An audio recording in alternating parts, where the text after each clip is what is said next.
We choose to go to the moon in this decade and do the other things, not because they are easy, but because they are hard.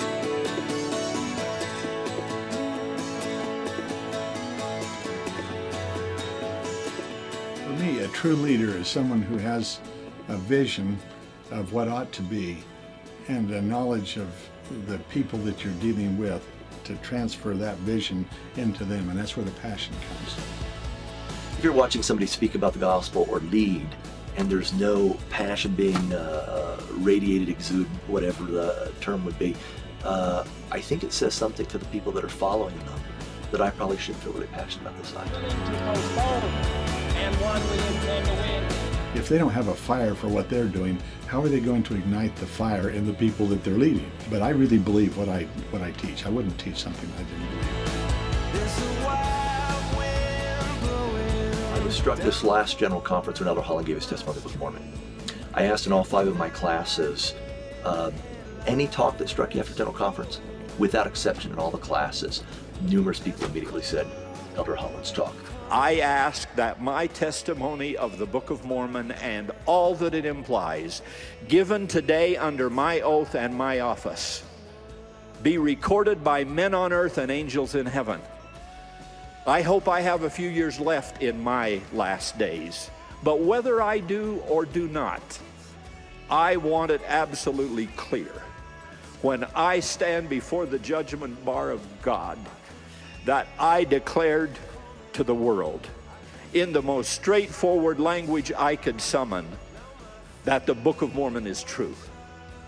That it came forth the way Joseph said it came forth, and was given to bring happiness and hope to the faithful in the travail of the last days.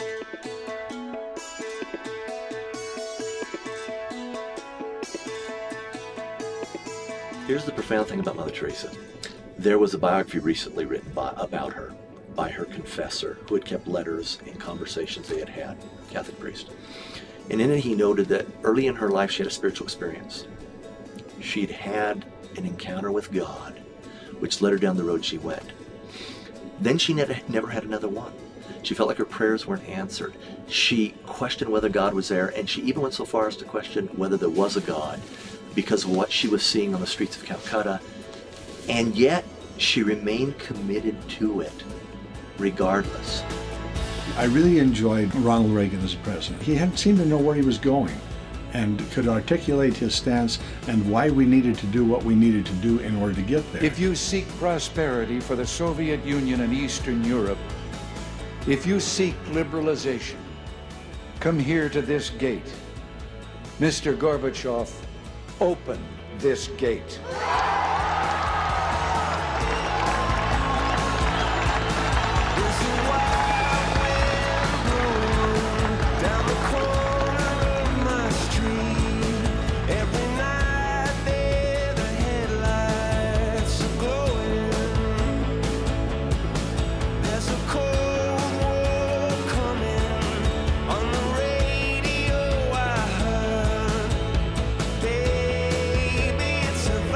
I don't think a person has to necessarily be therefore eloquent or charismatic, but if you are passionate, people feel it, they're drawn to you.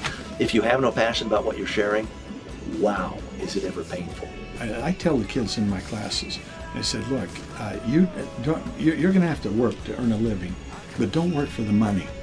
Find something that if you had all the money in the world, what would you do with your life?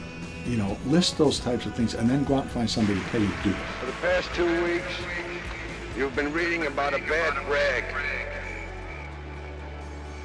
Today, I consider myself the luckiest man on the face of the earth.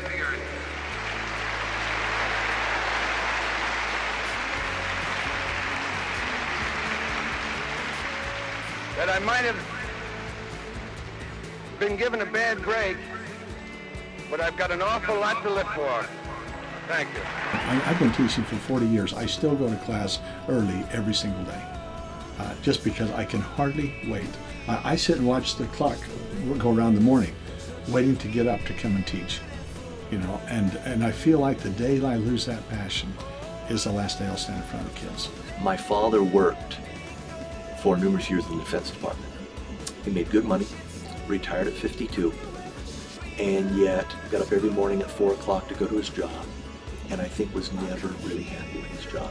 I've been struck with how many people here at BYU don't retire at 65, but are in their 70s and sticking around, which is evidence that they love what they're doing.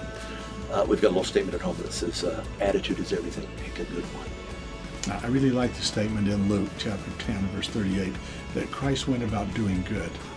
You know, and that's what he did. He didn't really care who got the credit for it. The Sadducees and Pharisees were very tuned in to who got the credit, you know, but the Savior didn't seem to be.